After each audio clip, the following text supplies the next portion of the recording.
From the old movies of 30 years ago and beyond. To the world of the new films of the last 30 years.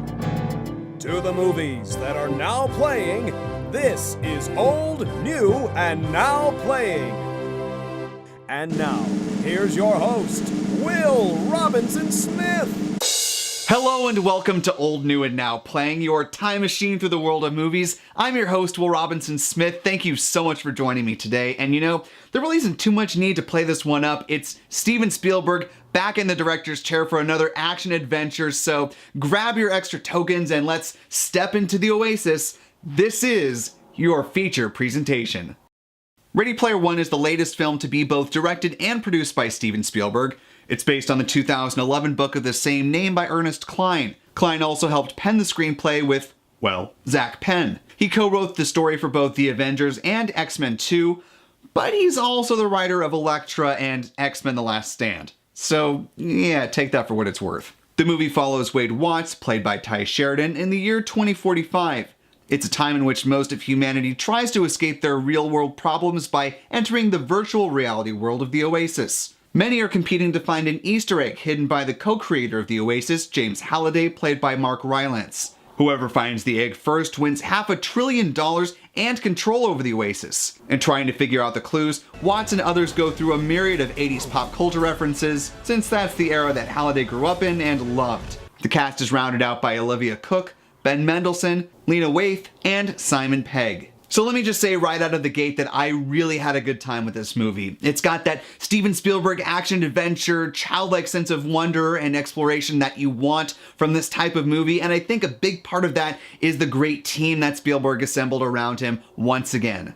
To bring the right visual style, Spielberg reunited with one of his go-to cinematographers, Janusz Kaminski. The Polish cinematographer has worked with Spielberg for more than 2 decades, starting with Schindler's List in 1993, and ranges from the fantastical like AI and War of the Worlds to the grounded Munich and Lincoln. The visual mastery of Kaminski is on full display here in the playful and dynamic shots we see, especially traveling about the Oasis. Normally I'd say IMAX isn't necessary for movies, but this is one that you really should see on the biggest screen possible, just to take in all of the visual goodness that's strewn across the screen from corner to corner in some moments. And staying with the visual side of things, another person who's been around the block with Spielberg quite a bit and who was brought back on for this movie is one of his key editors, Michael Kahn. A New York native, Kahn has been in the editing room for virtually every major Spielberg movie going back to Close Encounters of the Third Kind.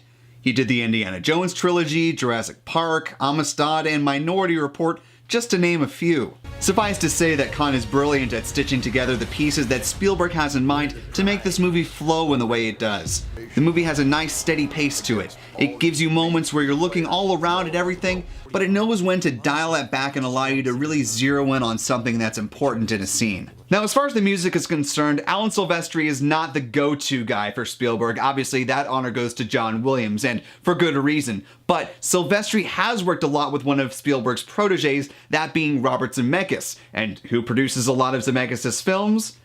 Newer Silvestri fans will recognize his work from The Avengers, but one of his best and best-known works comes from the Back to the Future trilogy, something heavily featured in Ready Player One.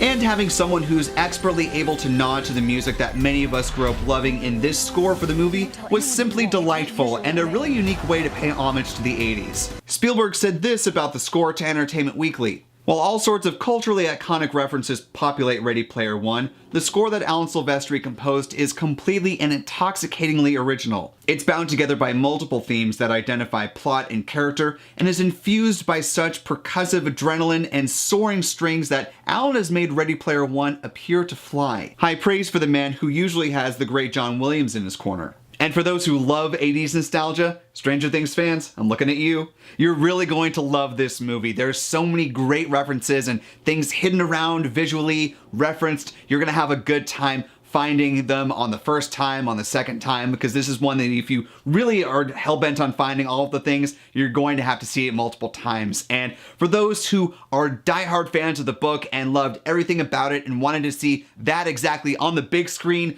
you're going to be disappointed. But for the rest of us, I think it was a really good adaptation, and things were changed that the writer thought was going to be more cinematic, and I think he really pulled it off in a very good way. The movie takes an interesting look at the influence of digital escapism on our lives and what defines success and winning. But while the story is one that I felt achieved a lot visually, some of the dialogue did leave a bit to be desired.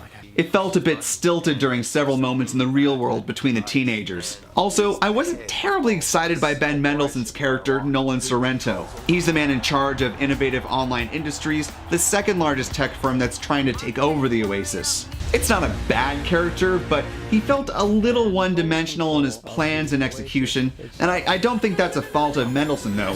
He just wasn't given a ton to work with. All that aside though, this is a quintessential Spielberg blockbuster and absolutely one to be enjoyed on the big screen.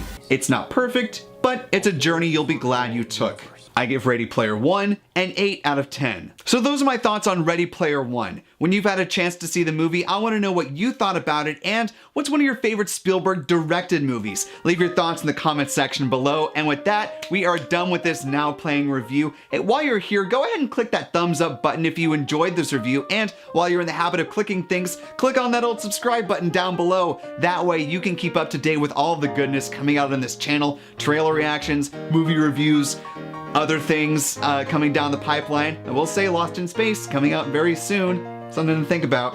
Anyway, if you want to talk more about movies, there's also the Facebook page for Old, New, and Now Playing, so we can talk even more in depth outside of just the comment section here. So with that, we are done. Thank you so much for watching, as always, and I will see you next time.